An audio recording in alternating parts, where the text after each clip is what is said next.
ద్వితీయోపదేశకాండం 31:8 ద్వితీయోపదేశకాండం 31:8 నీ ముందర నడుచువాడు యెహోవా, ఆయన నీకు తోడయుండును, ఆయన నిన్ను విడవడు, నిన్ను ఎడబాయడు, భయపడకుము, విస్మయముందుకు మన ఇశ్రాయేలు అందరి ఎదుట అతనితో నిన్ను విడవడు, నిన్ను ఎడబాయడు. ఇశ్రాయేల్ కాపాడువాడు, పురిచేయాలి, మీరే పురిచేయాలి. కొనకడు, నిద్రపోడు, ఇక్కడేమో విడవడు, ఎడబాయడు. నీ ముందర నడుచువాడు యెహోవాయే. ఈ వాగ్దానం చూసుకుని అబ్బా నా ముందు దేవుడు నడుతుండలే అని అనుకోవద్దు. కానీ కొన్ని కండిషన్లు ఉంటాయి.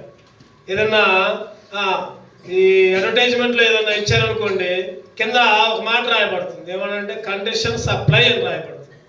అంటే ఆ కండిషన్స్ ప్రకారమే అది జరిగింది.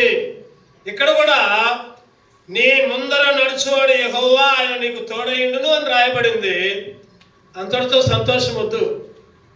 నా ముందు దేవుడు నడుస్తున్నాడు, నాకు తోడై ఉంటున్నాడు అని సంతోషపడవద్దు. దానికి దేవుడు తోడుగా ఉండాలంటే, మన ముందు దేవుడు నడవాలంటే ఏం చేయాలి? ఎప్పుడు నడుస్తాడు? క్లుప్తంగా కొన్ని విషయాలు ధ్యానం చేద్దాం. మొదటిగా యాకోబు 2:25. మన ముందర ఎప్పుడు దేవుడు నడుస్తాడంటే యాకోబు 2:25.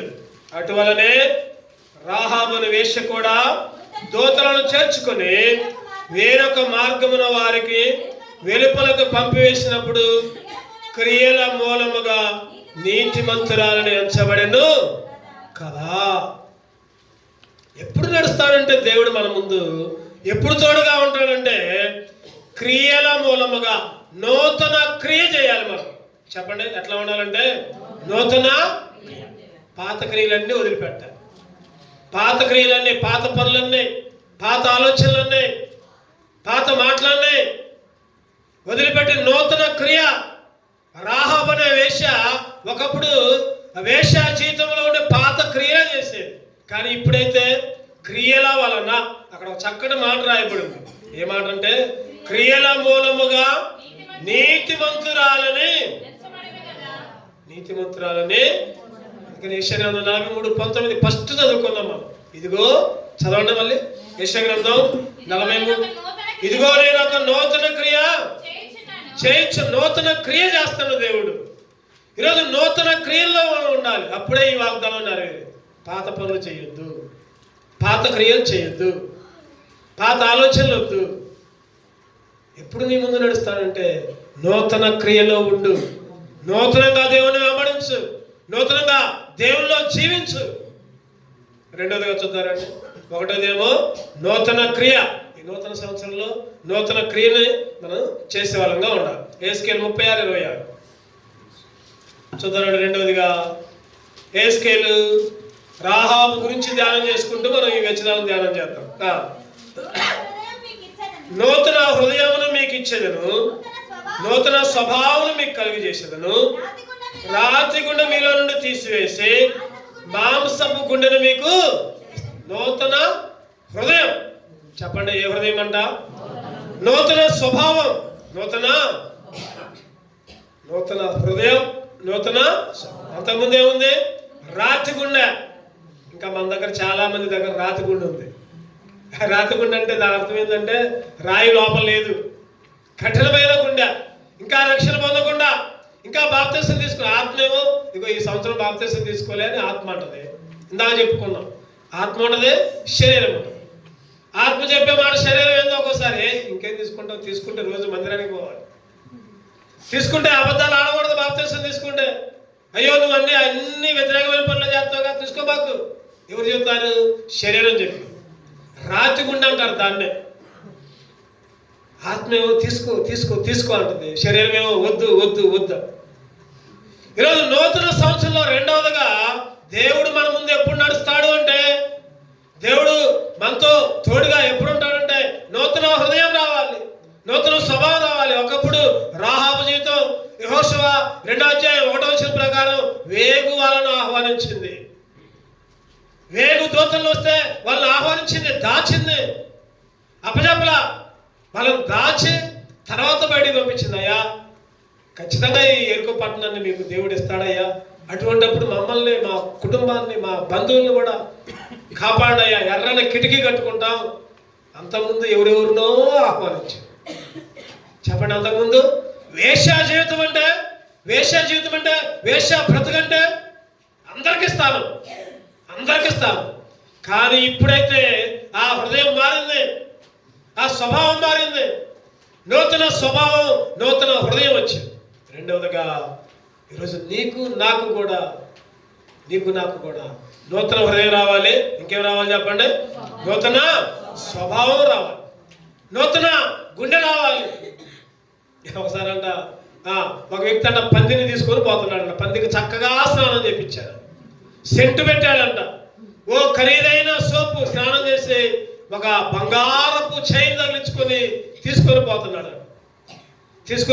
అంతలోకి ఒక ఫ్రెండ్ కలిస్తే మాట్లాడుతూ ఉన్నాడంట. ఆ చైన్ అట్నే పట్టుకోడు. ఆ పంది ఏం చేసింది, ఈ లోపల చైన్ తెచ్చుకొని చేతిలో చిడిపించుకొని పక్కనే బురదగుంటుంటే బురదగుంటలోకి పోయి పొరులుతుంది. అప్పుడు దాకేమో అది మంచిగా స్నానం చేసింది, మంచి సబ్బుతో సెంటు పూశారు, బంగారపు చైన్ కట్టారు. వీడు మాట్లాడుతుంటే ఈ లోపల వదిలించుకొని పోయి బురదలో మునుగుతుంది. ఆ వ్యక్తి ఎంతో బాధపడుతున్నాడంట. అయ్యో ఏంది పరిస్థితి, ఎంత చక్కగా స్నానం చేయించానే, బంగారపు చైన్ పెట్టాను దానికి, ఎంతో విలువైన సబ్బుతో కడిగానే, అయినా ఇంకా బురదలోకి పోతుంది. విచారమై బాధపడి నాకు నిద్ర పడట్లేదంట. అతనికి ఇంకో ఫ్రెండ్ ఉన్నాడంట, డాక్టర్. ఆ డాక్టర్ దగ్గర పోయి, ఏందిరా అట్టున్నావు, ఏందిరా ఎప్పుడు అట్లేవు, ఏంది ఇవ్వాలి అంత విచారంగా ఉన్నావు ఏందిరా అని అడిగితే, అరే చెప్పుకోలేని బాధరా, నా పందిని మంచిగా పెంచుకున్నా, శుభ్రంగా ఉంచుకున్నా, మంచి సెంటుతో స్నానం చేపిస్తున్నా, మంచి సబ్బుతో బంగారపు చైన్ కట్టా, అయినా కానీ అది బురదలోనే పండుకుంటా. ఎట్లా వెంటనే డాక్టర్ అన్నాడు కదా, ఏం లేదురా, దానికి ఒక చిటికలో ఒక ఉపాయం చెబుతా, నీ పందిని తీసుకోరా అన్నాడు. ఆ పందిని తీసుకొని పోయాడు. డాక్టర్ గారు ఆపరేషన్ రూమ్లోకి తీసిపోయాడు. పంది గుండె తీసేశాడు. చెప్పండి, ఏ గుండె తీసేశాడు? పంది గుండె తీసి ఒక చక్కటి గొర్రె యొక్క గుండెని తీసుకొని పెట్టాడు. డాక్టర్కి ఏదైనా సాధ్యం. మంచిగా గుండె తీసిండు, పంది గుండె తీసిండు, గొర్రె గుండె తెచ్చిపెట్టాడు. మళ్ళీ పందిని యథావిధిగా ఆపరేషన్ చేసి ఇంటికి పంపించాడు. ఈసారి మళ్ళీ స్నానం చేసి మళ్ళీ తీసిపోతే ఇక పంది తలకాయ ఎంచుకొనే ఉంటుంది, కానీ ఎటు చోట్ల తలకాయ ఎంచుకొని ఎక్కడ నిలబడితే అక్కడ మౌనంగా నిలబడుతుంది. కారణం చెప్పండి, గుండె మారింది, పంది స్వభావం మారింది. ఈరోజు ఎందుకు ఈ మాట చెబుతున్నానంటే, యేసుక్రీస్తు ఒక డాక్టర్గా వచ్చి నీ గుండె నా గుండె బాగు చేశాడు. ఒకప్పుడు పంది గుండె, ఒకప్పుడు చెడ్డ గుండె, ఒకప్పుడు రాతి గుండె. ఎప్పుడైతే దేవుని దగ్గరకు వస్తావో, ఎప్పుడైతే దేవుని దగ్గర ఆశ్రయం పొందుకుంటావో, ఆ దాగు చోటులో కీర్తనకారుడు అంటున్నాడు కదా, నా దాగు చోటు నీవేనయ్యా, ఇంకెవరు లేరయ్యా. ఆకాశమందు నువ్వు ఉండగా నాకు ఇంకేది కూడా, చెప్పండి, నాకు అన్ని కావాలంటారా? పైకి ఆట అంటున్నారు మీరు, మీకు అన్ని కావాలి బాబు, పైకి ఆట అంటారు, నాకు ఏది అక్కర్లేదు. ఈరోజు నిజంగా ఆ మాట చెప్పగలే దమ్ము నీకు నాకు ఉండాలి. ప్రభా, ఆకాశమందు నీ ఉండగా నాకేది అక్కర్లేదయ్యా, నువ్వు ఉంటే నాకు చాలయ్యా, నువ్వుంటే నాకు చాలా, నీవంటే నేను ఉంటా యేసయ్యా, నీ ఉంటే నాకు చాలు యేసయ్యా,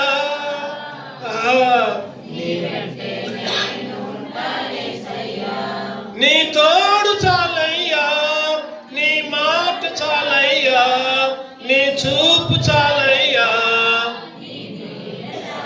పాడదామంటారు, నీ తోడు చాలయ్యా, నీ చూపు చాలయ్యా, నీ మాట చాలయ్యా, నీ నీడ చాలయ్యా, నువ్వు ఉంటే నాకు. ఒకటే ఒకటి ఉండాలి మనకి, ఇల్లు లేకపోతే డబ్బులు లేకపోతే ఆస్తులు లేకపోతే ఆరోగ్యాలు, వీటన్నిటికంటే దేవుడు ఉంటే చాలు, ఆ అనుభవంలోకి రావాలి. అందుకనే రెండవదిగా చెప్పండి, నూతన హృదయం. నూతన రాహాబుకు వచ్చింది, వేశ్యకు వచ్చింది. మూడవదిగా చూద్దామండి, 2 కొరింథీ 5:17. 2 కొరింథీ 5:17. కాగా ఎవడైనను క్రీస్తునందున ఎడల వాడు నూతన సృష్టి, పాతవి గతించెను, ఇదిగో క్రొత్తవాయన. పాతవి గతించెను, నూతన సృష్టి. మూడోది చెప్పండి, నూతన. ఒకటోదండి నూతన క్రియ. అప్పుడే దేవుడు నీ ముందుంటాడు, అప్పుడే దేవుడు నీతో నడుస్తాడు, నీకు తోడుగా ఉంటాడు. రెండవదిగా నూతన హృదయం, నూతన స్వభావం. రా, పాత స్వభావాన్ని వదిలిపెట్టు, దేవుడు అప్పుడే నీ ముందు నడుస్తాడు. మూడవదిగా చెప్పండి, నూతన సృష్టి. నూతన సృష్టి. ఆ రోజు రాహాబు నూతన సృష్టిలోకి వచ్చింది. చెప్పండి, రాహాబు కొడుకు ఎవరు చెప్పండి? ఎంతమంది చెబుతారో చూస్తా. ఇప్పుడు రాహాబు కొడుకు పేరేం పేరు? మత్తయి సువార్త తీయండి. మత్తయి సువార్త 1:5. మత్తయి సువార్త 1:5 చదవండి.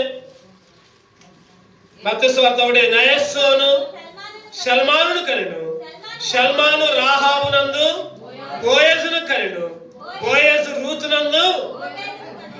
రూతు, బోయజు ఎన్నోసార్లు చెప్పుకున్నాం. ఎవరికి కారణం? వీళ్ళందరూ దేనికి కారణం అంటే రాహాబు నుంచి వచ్చిన వారు.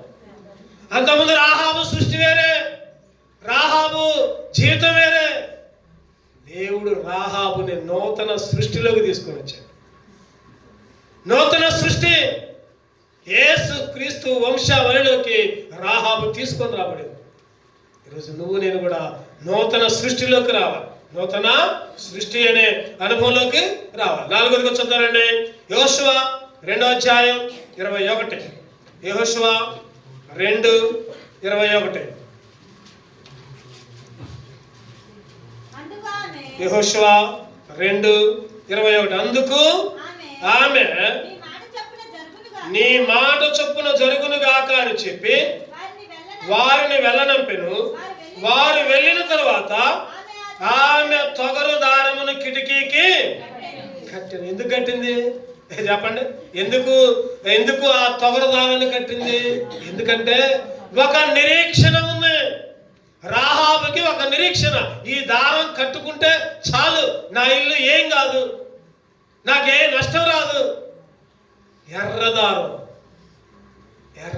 ఏంటిదంటే కారణం ఏంటంటే నూతన నిరీక్షణ. చెప్పండి, అందరూ చెప్పండి, నూతన నిరీక్షణ. ఈరోజు నీకు నాకు ఒక నిరీక్షణ ఉండాలి. ఏంటిదంటే అది నూతన నిరీక్షణ. నేను యేసుక్రీస్తుని నమ్ముకుంటే చాలు, నేను రక్షణ పొందితే చాలు, నేను బాప్తిస్మం తీసుకుంటే చాలు, నేను దేవుని మందిరంలో గడిపితే చాలు. నూతన నిరీక్షణ. అబ్రహాం అంట ఎక్కడికి పోతాడో తెలియక బయలుదేరి వెళ్ళిందంట. ఎదురు చూసే ఆ పట్టణం, దృఢ పునాది గల ఆ పట్టణం కొరకు ఎదురు చూస్తా ఉన్నాడు. ఒక నిరీక్షణ. ఈరోజు దేవుడు నీకు నాకు ఒక జీవముతో 1 పేతురు 1:4 ప్రకారం జీవముతో కూడిన నిరీక్షణ. నిరీక్షణ లేని ఇతరుల వరే నిన్ను నన్ను ఉంచలా దేవుడు. ఈరోజు ఒక నిరీక్షణ ఇచ్చాడు. ఎందుకు? నిద్రమాని ఇక్కడ ఉన్నాం చెప్పండి. నిద్రలు మాని, సొంత పనులు మాని దేవునికి ఎందుకు పిలుస్తున్నావు అంటే ఒక నిరీక్షణ. నేను ఈరోజు ఇట్లా గడిపితే దేవుడు నన్ను పరలోకానికి. రాహాబు కూడా అదే నిరీక్షణ. ఈ ఎర్రదారం కిటికీ కట్టుకుంటే ఏ సైతాను మా మీదకి రాదు, ఏ శత్రువు మా మీదకి రాదు, ఎవరు కూడా మమ్మల్ని దండెత్తరు, మేము కూలిపోవు. ఒక నిరీక్షణ. ఏంటిదంటే ఆ నిరీక్షణ పేరు చెప్పండి, నూతన నిరీక్షణ. తీతుకు రాసిన పత్రిక 3:6 తీతుకు రాసిన పత్రిక ముగించుకుందాం. ఒక 5 నిమిషాల్లో ముగించుకుందాం. తీతుకు రాసిన పత్రిక మనము ఆయన కృప వలన నీతిమంతులు మనం తీర్చబడి నిత్య జీవమును గూర్చిన నిరీక్షణ. ఏ నిరీక్షణ అంట? నిత్య జీవమును గూర్చిన నిరీక్షణ. నిత్య జీవమును గురించి నిరీక్షణ, నూతన నిరీక్షణ. 4వదిగా ఈరోజు ఆ నూతన నిరీక్షణ నీకు నాకు ఉండాలి. ప్రభా ఈ వాగ్దానాన్ని ఎప్పుడు నెరవేరుస్తుంటే, నూతన నిరీక్షణ ఉంటేనే ఈ వాగ్దానం నెరవేరుస్తావు. నిరీక్షణ లేకపోతే దేవుడు నీ ముందే నడవడం. ఎవరు నడుస్తారంటే సైతాన్, దెయ్యం, అపవాది, శత్రువు. దేవుడు నీ ముందర నడుచువాడు యెహోవా, నీకు తోడై ఉండేవాడు యెహోవా. చెప్పండి ఏముండాలి? ఒకటోది ఏముండాలి? నిద్రపోయే వాళ్ళు చెప్పండి, నిద్రపోయే వాళ్ళు చెప్పండి. ఒకటోది నిద్రపోయే వాళ్ళంటే నిద్రగా చెబుతున్నారు. నిద్రపోవడం వాళ్ళు చెప్పండి. ఒకటోది నూతన క్రియ, రెండవది నూతన హృదయం, మూడవది నూతన సృష్టి, నాలుగవదిగా నూతన నిరీక్షణ. చివరిగా ఇంకొకటి చూసుకుందాం. యెహోషువ 6:25. యెహోషువ 6:25. రాహాబుల వేశ్య యెరికోను వేగుచుచుటకు యెహోషువ పంపిన దూతను దాచిపెట్టి యుండిన కనుక అతడు ఆమెను, ఆమె తండ్రి ఇంటి వారిని, ఆమెకు కలిగిన వారిని అందరినీ బ్రతకనిచ్చెను. ఆమె నేటి వరకు ఇశ్రాయేలీల మధ్య నూతన నివాసం. ఐదవది ఏంటంటే చెప్పండి, ఐదవది ఒకప్పుడేమో పాకారపు గోడలు, ప్రహరీ గోడ. ఒక రకంగా చెప్పాలంటే ప్రహరీ మీద నిలబడదు, ప్రహరీ మీద ఇల్లు కట్టుకొని ఉంది. ఇప్పుడేమో మధ్యలోకి ఎవరు ఒకదే కాదంట, అక్కడ ఎవరెవరు? ఆమె తండ్రి ఇంటి వారిని, ఆమెకు కలిగిన వారిని అందరినీ. చూడండి రాహాబు ఎటువంటి జీవితంగా మారిందో, ఎటువంటి జీవితం. ఈరోజు దేవుడు ముందు నడిచాడు రాహాబు జీవితానికి. ఈరోజు నీ జీవితానికి, నా జీవితానికి ఈరోజు నూతన నివాసం ఎక్కడా చెప్పండి? ఎక్కడ? పరలోకములో, పరలోక రాజ్యములో. అందుకని ఆయన అంటున్నాడు శిష్యులతో, కలవరపడద్దయ్యా. ఎందుకయ్యా కలవరపడతాయి? మీ హృదయాల్ని కలవరపడి మాకండి. నా తండ్రి ఏంట అనేక నివాసాలు ఉన్నాయి, దాంట్లో నీకు కూడా ఉంది, దాంట్లో నీకుంది, నాకు కూడా ఉంది. అక్కడ ఏంటిది? నూతన వేశ్యే ఈ 5 అంతల అనుభవంలోకి వచ్చింది. అందుకనే దేవుడు అంటున్నాడు ఒక మాట. చూద్దారండి మత్తయి సువార్త 21:31. మత్తయి సువార్త చక్కని మాట రాయబడుతుంది అక్కడ. వేశ్యలకు అందుకు వారు మొదటి వాడే అనేది యేసు సుంకరులను వేశ్యలను మీకంటే ముందుగా దేవుని రాజ్యంలో ప్రవేశించుదురని. ఎవరంట? సుంకరులు అంటే పాపులు, వేశ్యలు. ఈరోజు నేను అనుకుంటాను, నువ్వు అనుకుంటున్నావు, మేము మంచి వాళ్ళం, మేము తర్వాత ఎవరైనా మా తర్వాత పరలోకానికి పోయేది. ఈరోజు కొంతమంది చెబుతారు, మేము ముందు పోతాం, మీరు మా వెనక వస్తారంటారు కొంతమంది. వాళ్ళంటే ముందు పోతారంటే మనం అంటే వెనక వస్తామంట. అది కాదు దేవుడు అనేది. దేవుడు అంటున్నాడు ఎవరు పోతారంటే ముందు? సుంకరులు, వేశ్యలు. ఈరోజు ఎప్పుడైతే తప్పులు ఒప్పుకుంటామో, ఎప్పుడైతే ఈ 5 అంతల ఆత్మ దేవుడు మనకు అనుగ్రహిస్తాడు, ఎప్పుడైతే ఈ 5 రకాల నూతన అనే అనుభవంలోకి మనం వస్తామో, దేవుడు మన ముందు నడుస్తాడు. వేషధారిగా ఉండొద్దు, వేశ్యగా ఉన్న పర్వాలా, కానీ వేషధారిగా ఉండొద్దు అని బైబిల్ చెబుతుంది. వేశ్య అయినా మారు మనసు పొందింది, రక్షణ పొందింది. వేషధారికి మార్పే ఉండదు. వేషం వేసుకొని వస్తాం, పగట వేషగాలు. బైబిల్ పట్టుకొని వస్తూ ఉంటాం, ప్రార్థన అనే వేషం వేస్తూ ఉంటాం, రకరకాల వేషాలు. అందుకనే దేవుడు అంటాడు వేషధారులకి పరలోక రాజ్యంలో స్థానం లేదు. వేషలు వస్తారు, సుంకరులు వస్తారు. ఎందుకంటే వాళ్ళు తప్పులు ఒప్పుకుంటారు. ఈ వేషధారి తప్పులే ఒప్పుకోడు. ఈరోజు 5 అంతల అనుభవంలో దేవుడు ఈ వాగ్దానాన్ని మన పట్ల నెరవేర్చును గాక. చెప్పండి, మళ్ళీ ఒకసారి చెప్పండి, ముగించుకుందాం. ఒకటోది నూతన క్రియ చేసే వాళ్ళగా ఉండాలి. రెండవది నూతన హృదయం పొందే వాళ్ళగా ఉండాలి. మూడవది నూతన సృష్టి. నాలుగవది నూతన. ఐదవది నూతన. ఏదంతల అనుభవం ఉందా? లేకపోతే ఏదంతల అనుభవాన్ని మనం పొందుకుందాం. చివరగా ఆ వచనాన్ని మళ్ళీ ఒకసారి అందరం చదువుకుందాం. ద్వితీయోపదేశకాండం 31:8. ద్వితీయోపదేశకాండం 31:8, 172 పేజీ. నీ ముందర నడుచువాడు యెహోవా, ఆయన నీకు తోడయుండును, ఆయన నిన్ను విడువడు, నిన్ను ఎడబాయడు, భయపడకు, విస్మయమందకమని ఇశ్రాయేలు అందరూ ఎదుట అతనితో. దేవుడు ఈ వాగ్దానాన్ని సీయోను సంఘ పక్షముగా మనందరికీ కూడా నెరవేర్చును గాక. రెండు కళ్ళు మూసుకుందాం, చిన్న ప్రార్థన చేసుకుందాం. ప్రేమ తండ్రి, గొప్ప దేవ, సార్వత్రిక సంఘ వాగ్దానపు అనుభవంలో నీ ముందర నడుచువాడు యెహోవా అనే వాగ్దానాన్ని మేము ధ్యానించాము. ఆయన ఎప్పుడు మా ముందు నడుస్తావు, ఎప్పుడు మాకు తోడుగా ఉంటావు. 5 రకాలుగా వాక్యాలు చూసుకున్నాం. ఈ 5 అంతల అనుభవంలోకి మమ్మల్ని నడిపిస్తున్నాడు. ఇంకా ఈ 5 అంతల అనుభవంలో మేము లేమో, మాతో మాట్లాడుతున్నాడు, మమ్మల్ని సరి చేస్తున్నామని ఈ వాగ్దానాన్ని ప్రభా ఈ నూతన సంవత్సరం అంతా మాకు దయచేస్తున్నామని, మా ముందు నడుస్తున్నామని, మాకు తోడుగా ఉంటున్నామని ఈ వాక్యాన్ని 30 అంతలుగా 60 అంతలుగా 100 అంతలుగా ఫలింపజేస్తున్నామని, రాతి నేలను పడకుండా ప్రభా మట్టి నేలను పడి విస్తరించే విత్తనముగా ఈ వాక్యాన్ని ఉంచుతున్నామని యేసుక్రీస్తు పరిశుద్ధులను ప్రార్థించి వేడుకొంచున్నాము తండ్రి. ఆమేన్. రెండు మనందరం నిలబడదాం, దేవుని కానుకలు అర్పించుకుందాం, తర్వాత కేక్ కటింగ్ ఉంటుంది. వాగ్దానాలు ఉన్నాయి అక్కడ.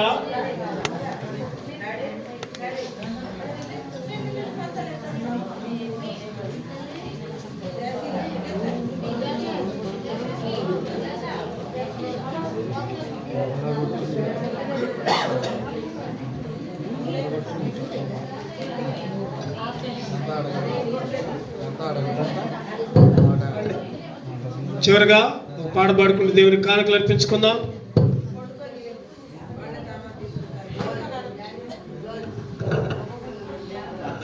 దేవుడు మనకు ఎల్లప్పుడూ తోడుగా ఉంటాడు. ఆ పాట పాడుకుందాం. ఉన్న పాట చూడండి. దేవుడు మనకు ఎల్లప్పుడూ తోడుగా ఉంటాడు.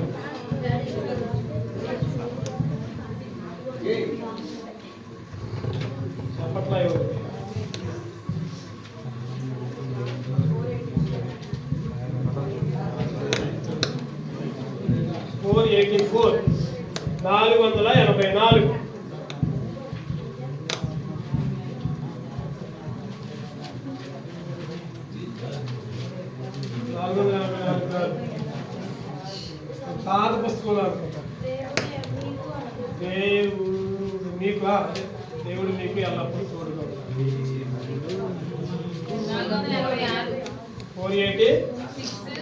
414 పాత దాంట్లో 486. ఒక క్రమంగా వెనక నుంచి కొద్దిగా సందేయండి, కొద్దిగా సందేయండి, ఇటు కూడా ఇటు పక్క వాళ్ళకి ఇటు కూడా సందేయండి. క్రమంగా వచ్చి కాలుకేసి కాలుకి వేయకపోయిన పనుల వాగ్దానం తీసుకెళ్ళండి. 486 పాట సంఖ్య 414 పార్టిసిపేట్.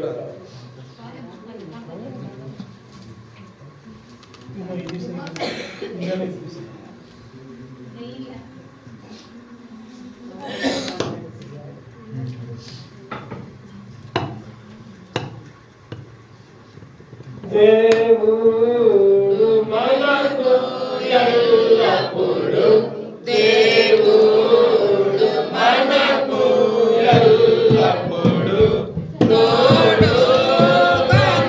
తోడుగానున్నాడు, తోడుగానున్నాడు,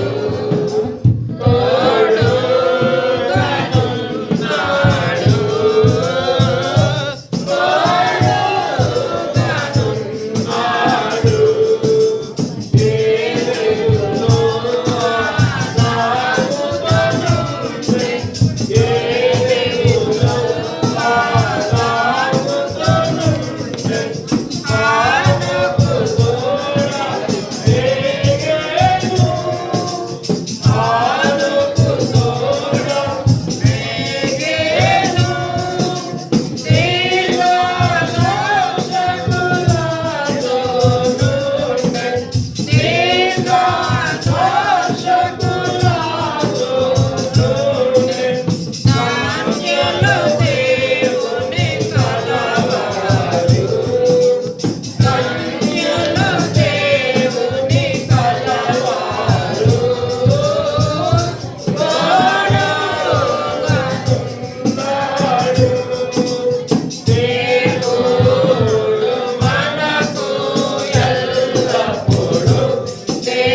ఓ